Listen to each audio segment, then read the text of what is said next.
Yo mga boss, Kuya Lens nga pala, no? At samahan nyo ako panoorin natin yung mga random videos dito sa Sokmed, no?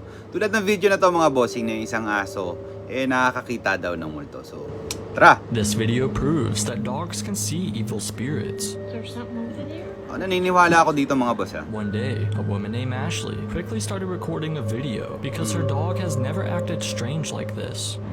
Naniniwala ako dito mga boss. Yan, no? Why are you shaking? In the video, the dog starts Nanginginig pa. shaking, and you can see Ayun, the oh. fur on his back stand up as if he Yan. feels threatened by something right in front of them. You okay?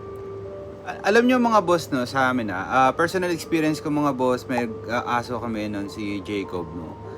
Ilan lang kami ng pamangkin ko na doon kami sa taas. Tapos, meron siyang tinititigan doon sa isang sulok. Tapos, mamaya-maya tumahol siya, maya-maya lumapit sa amin, nanginginig.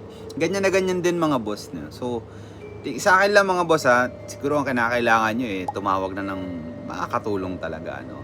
Siguro kung wala namang magnanakaw dyan, kailan talaga sa lugar na yon, no, di nakikita talagang hindi natin nakikita yan, no. Hey? Mama's here. Mama's here. What is it? Ayun, nanginginig, oh. Come here. Nanginginig mga Mama's boss. got you. Mama's got you. Meron yan. What's wrong? Something shit dyan mga Is her boss, dog no. protecting her from an evil spirit, or is this something else? So yun mga bossing, no, kung gusto nyo pa makapanood ng mga ganitong video, pa-subscribe naman mga boss. So, yun lang,